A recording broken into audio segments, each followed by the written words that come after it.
Alright, we're back with another how-to. Vangood. He left What me she said. alone. He left me alone. We were supposed to say it at the same time. Okay, anyway, back to the It's topic. funnier this way. You shut up. It is what it is. Wait. Wait. You ruined my timing. Anywho, this has been a while. This segment is about talking about ways that people can get better at this game, even though I think I put a video up recently as of this point. But whatever. Well, it still stands. We are here to talk about something that I think we should have probably talked about a while ago, as it keeps on creeping into our discussions. But this Yes. this segment's kind of difficult because there's only so much. To actually say that's not basic rule books, although apparently we do have to talk about that because after that thing that happened at Nats, apparently even the judges don't read the rule book. And yeah. So it's anyway. The point is, we're here to talk about game states, Yes. card game states to be specific. Just to get those little save state jokes out of the way, and in particular, the early game, mid game, and late game parts of it. What should you do during all of them? What is the focus? I bring this up because a lot of people don't know when their decks are their strongest, if that makes sense. They don't know when they should be doing their bigger moves. And they'll just kind of just play the game on autopilot. And it's probably because they don't know when they're supposed to do it. Like when we had a conversation about what made Sisters different from Coco. And we brought up its Sometimes mid-game. not even so much like what the deck does, but what the turn order is, because that That also is affects true. things quite a bit too. It's also true. Maybe we should dive right Because, yeah, I guess we could. Let's start with the early game. in. Sorry, I interrupted you. Well, if you're going second, you actually are basically starting the early Everything. game. And you, well, depending on what you opened with, you have that choice of, trying to get the quick lead in, or just being more conservative if you can't really afford to lose whatever you're going to throw that second attack with. Like, plenty of decks can just get away with their 2 attacks on the first turn. More specifically, Paladins and I think it's give it swimmless stuff. just anything that can easily replace cards without too much issue. And with a lot of first Vanguards being what they are, they're beneficial, but you don't really need them, so you can manage attacks with those too. And also a good thing to do if you have triggers that can leave the field that you may not need at that moment.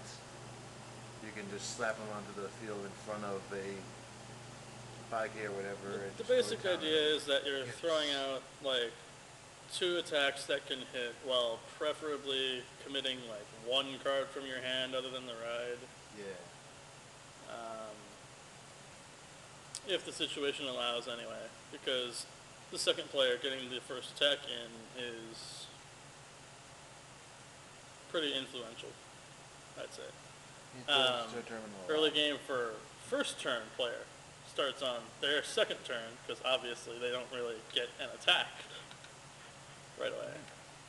And that's where they can sort of fire back. If the opponent played any rear guards, they can try picking them off and end up hindering the the first attacker in the long run. You know, situation depending. Because committing your cards does mean that they're wide open. And therefore, if you do that, yes, you might be able to fix it later. But if you don't set it up right, then your opponent will probably take away things you might not want it gone, like your 8K grade 1. And especially if you've got a really important counterblast or whatever that you want to do on the second turn, you probably don't want to give your opponent the other option to attack, and that's another reason to be more conservative. Just something to look at. Yeah, it seems that the early game is solely given to It's mostly really about the turn order. minimizing risks, maximizing reward. I mean, you want to do that the whole game, But in but the particular, early stages are where things or where the can just sort of start spiraling downhill if you're not careful. and it's also again where player choice is mostly determining everything. Because at this point in the game, most of the time anyway, your decks aren't really doing anything. They're setting up to do stuff later. So you really just gotta choose how are you going to play. Your opening rides are actually quite important because, for example, if you ride your 8K, you don't have that booster available to you anymore. But your opponent sure as hell isn't getting in, more than one attack against it. If you're lucky, even that. Yeah. And, well, No, it basically sets up for really- your mid-game, yeah. and that's basically your turn 2, and, like, maybe even after your grade 3 ride, before you reach 4 damage. It's like what, between like 2 and 4 more or is less. your mid game? Because the first turn is generally 1, sometimes 2, and then your mid game is going to be everything until the clutch of the fight. And the mid-game is mostly about scouting out what your opponent's deck does, what their plan is, like if you don't already know anyway. Getting in whatever profitable moves you can. And It's probably typically putting yourself in a better position for long term. in a way, it's probably one of the most important one, but hardest one to take full advantage of. Because if you can get in that like extra damage before you get into the later part of the game, and you didn't commit too much from your hand during that whole time, you probably have sealed your victory before you even get there, because they have to do more to protect themselves Yeah. much earlier on. Although it does work the other way sometimes. If you were a bit too careless and pushed your opponent too fast, they may be able to punish Yeah. you for that. That's true too. And that's another knowing your opponent's deck thing and your own and whatnot. It all sort of blends into your game stage gambits. Very important things. The best examples of things that do mid-game tend to be, well, like I mentioned a while back, Little sister. anything that can stand trigger usually can do it, because they usually have a lot of on-hit stuff, and, well, getting those things off during that time is probably your best time to do it, because that's when the on-hits are actually going to hit most likely. When I think mid-game decks, I think like Musketeers and Grand Blue, stuff that's just sort of invulnerable to any given counterplay. Yeah. Musketeers definitely are a mid game, a little bit of early game. Yeah, they're mid game in this. Yeah, those decks are mid game in the sense that they can make their big plays then and right there. away. And then they just sort of trickle off and don't do anything later on. Yeah. They're just sort of cruising on what they already did. Yeah, exactly. It's that's also what she meant when she mentioned Battle Sisters there. The decks that can do a lot early on, but then lose their momentum a bit as the game progresses. And that's why Rambloo are a good example of that. Mid game is where a lot of newer players easily screw up because, you know, they're like, oh, it's time to just start beating some heads. Let's throw down everything. And, well, if you're not careful, it's going to come back and bite you because if you're not saving replacement cards or, you know, what have you, you can easily be taken advantage of and run dry. And that's probably the worst thing that could ever happen to you in a game is running out of things you can play. And you're fighting a war here. Like, sure, you might win one exchange, but it doesn't mean anything if all the other ones are not in your favor. It's a matter of conserving resources. So like decks like Brand Blue, Musketeers, and Battle Sisters, it's a stockpile so that you have resources And for later. it's Everyone actually- else, it's kind of a make sure you conserve them. This is actually a good chance to bring up another thing about this game that a lot of people seem to not understand that makes it very different from other games. Hand advantage is cool and all, but it's not nearly as important as your field advantage. So, what I mean Because if you're is- making one attack versus your opponent's three, you're obviously not Yeah. denting them anywhere near as hard. They drop 2 cards every turn, whereas they're making you drop, like, at least 4, At least 4, maybe up even to more. whatever obscene number their deck can Depending do. on what the deck is. And I bring it up because there is one person who constantly like makes jokes about certain decks like Gold Paladins. And like we give Gold Paladins a lot of crap, but one thing that they are good at doing is just keeping a good field, keeping a field advantage. But the joke they like to constantly make is something about totally being good hand advantage by, you know, doing even exchanges and stuff. And yes, they are even exchanges, but they're usually an attempt to make your field better, which means you're hitting harder, which means they're losing more cards. And in the end, you're gaining the advantage by having more than them because you keep destroying their field, and Yeah, they have to keep I dropping. never understood whenever they said that. I was always like, but Gold Paladin's thing is field advantage.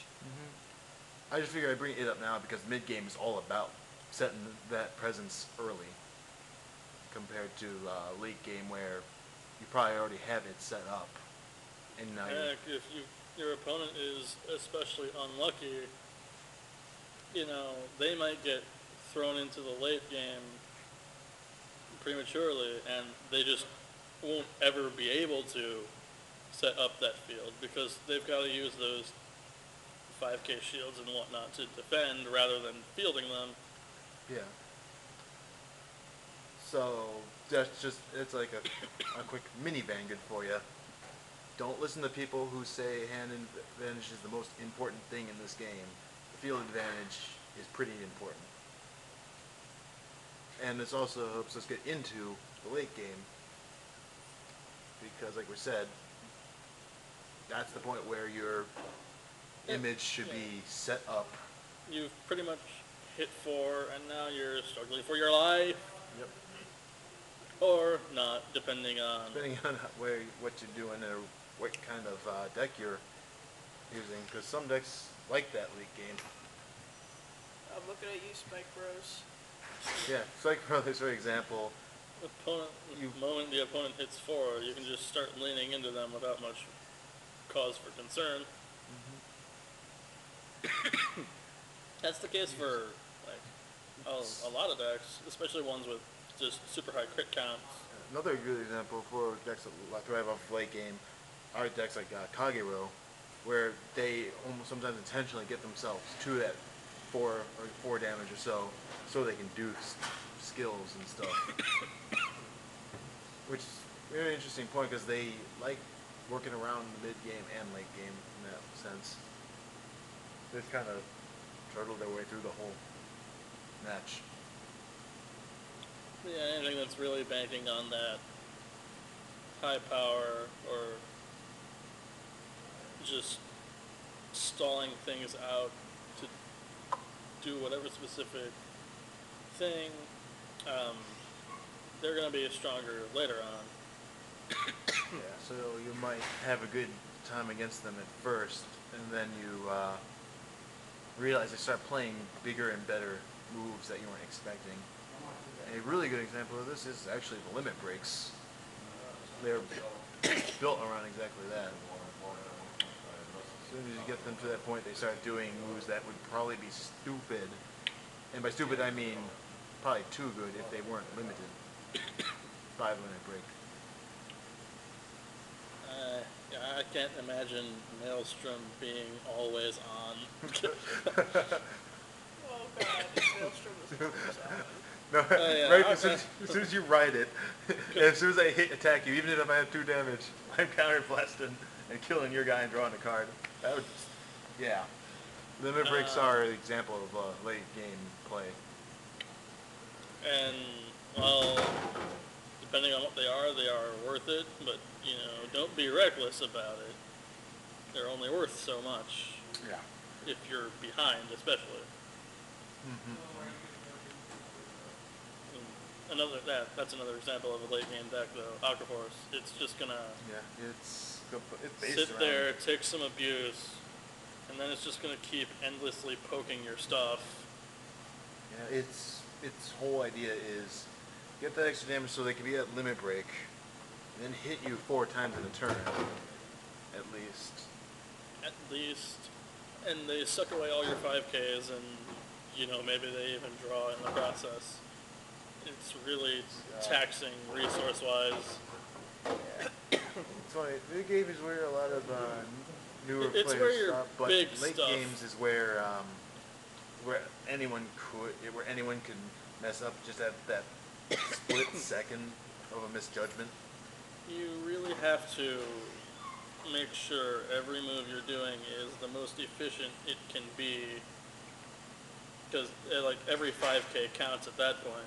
Yeah, if you're down that 1 5K because of one move you did like 2 turns ago, it could be over right there. So you really got to think what move is the most worthwhile move, and more importantly, know when it is appropriate to push.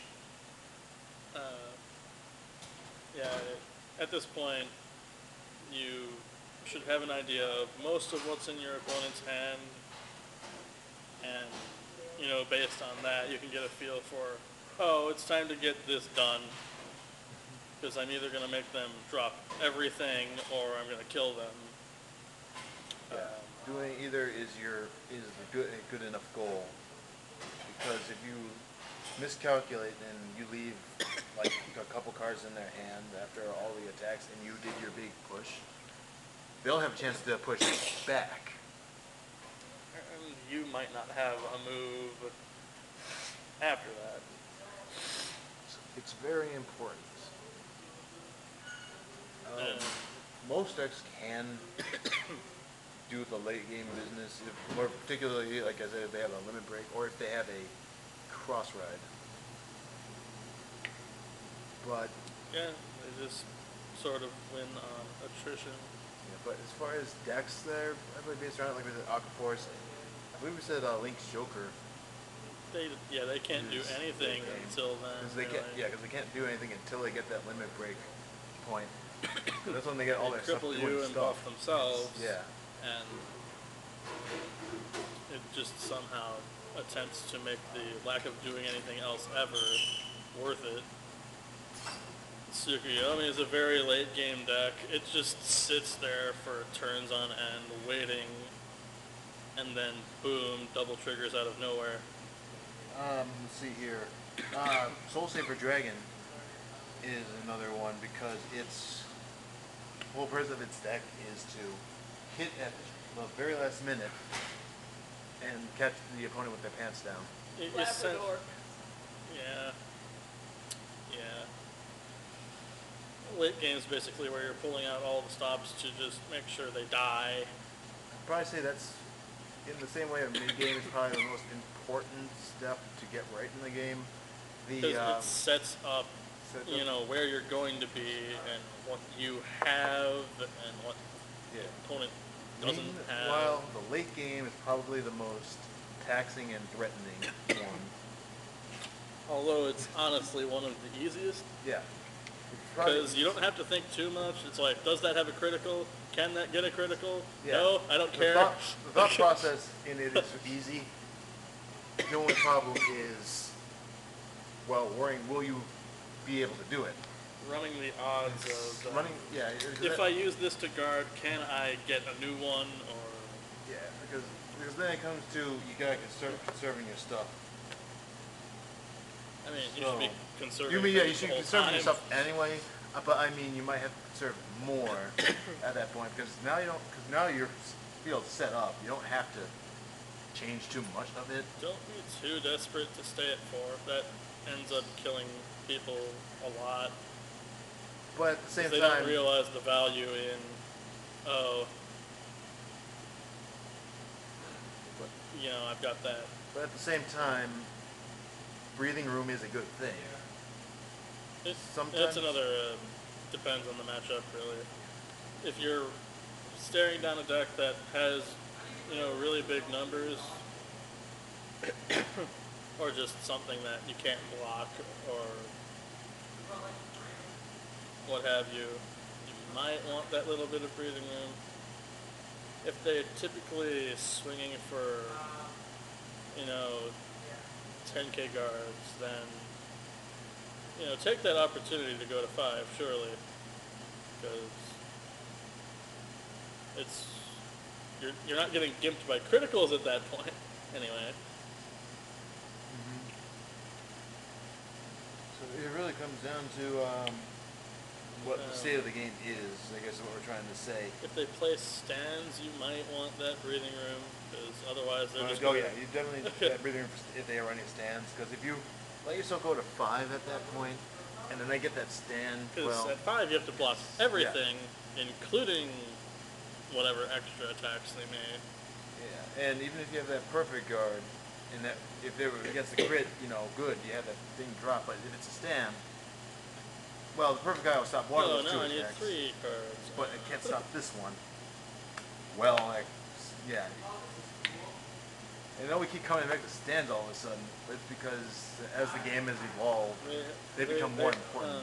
They are the late game. Yeah, they are the late game. I think we need to do another How to Vangood on stands.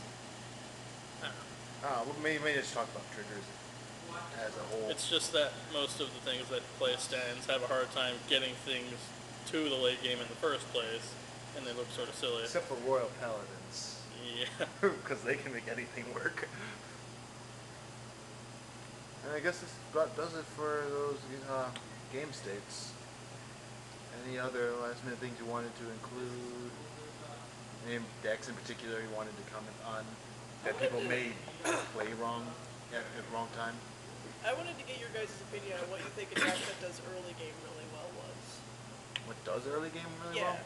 because I know we talked about some decks that do mid game, and we talked about some decks that do late game. Nova grapplers do early game really well because, well, to be particular, the Assured Kaiser build does, because for the most part you don't really care about what your field looks like, because your main goal is stand everybody and just keep hitting as hard as you can. I don't know, I have a hard time really throwing anything in the boat of good at early game, because nobody has cards to burn at that point. I remember a young man, well not young, he's older than us, who made a Field of Death Army guy, and in one turn, the first turn, got his opponent to 5 damage. Oh So God, Nova that was grapplers- that was the silliest thing. Nova grapplers are what I would call a good early game. Drive check Right. at grade 3 and Yep. the opponent never hit a damage trigger. That's ridiculous. But yeah, But, things that can extend all of their units early on is what I guess I would say would be a good early game. Things that can get those extra hits in. Whatever has expendables. I No guess. one is more expendable than Nova Grapplings. That or like I always I- think Musketeers is kind of good at mid early game. Yeah, they have Ruth. Yeah.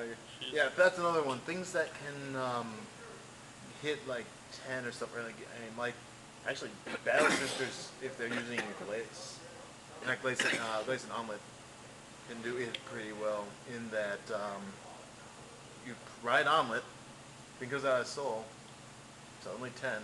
A lot of the upcoming archetypes can just sort of do it. They have those 10k, Yeah. 12k attackers Because- that don't really have any conditions on them. Yeah. But That- again, it more leans towards the paladins because they can replace anything that Yeah, dies. Paladins do it well because they don't care. if you let those things live, it's well more power to them. Paladins might be pretty good. Just might. So I hope that answers your question. Yeah, it does. Thank you. And then mid game we've already been over, and late game is probably the biggest pool of decks. So I guess that about does it for this How to Vangood. If there's any questions that people were curious about. Oh, that was you were saying that you wanted like us to talk about people who use the deck in the wrong time. Oh, all right, yeah, we can do that too, I guess. Basically referring to people who like push too early, or constantly save their big play when they should have done it a long time ago. Those sort of people.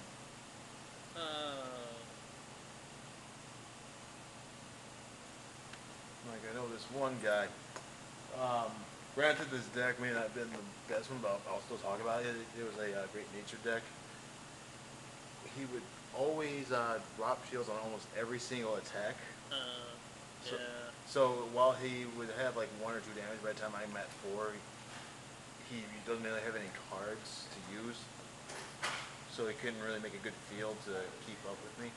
Yeah. Don't do that.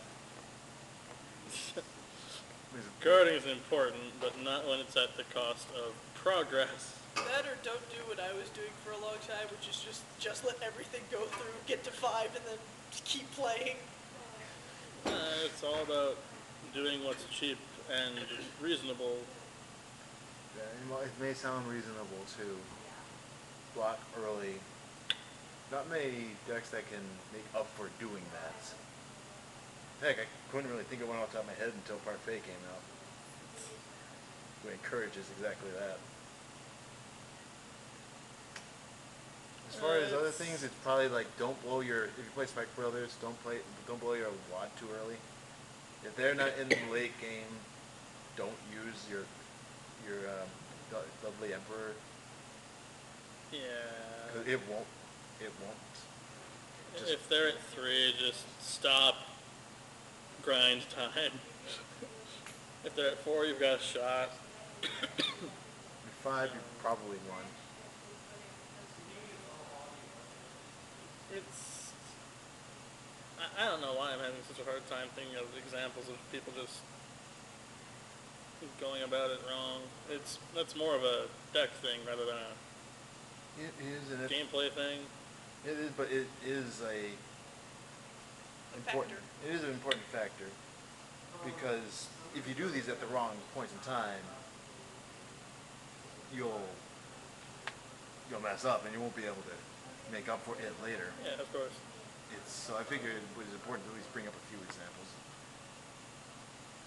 And I think those are probably the most common examples. Is trying to keep your early game too long and blowing your load too early. Or just not recognizing, oh, they have 3 cards in hand, I can do whatever the hell I damn well please. But, oh wait, I didn't. Why? Yeah. So Yeah, I it's- have run into a bunch of situations where I'm just sitting on mostly empty. My opponent should know that. And then then they just didn't go for their power play when it was sitting right there. Yeah. I guess it does it for this How to Vangood then. Long story short, know what the game states are and know what to do in them, because they are each mode is important. And if you don't, well, you probably lose a lot. Bye.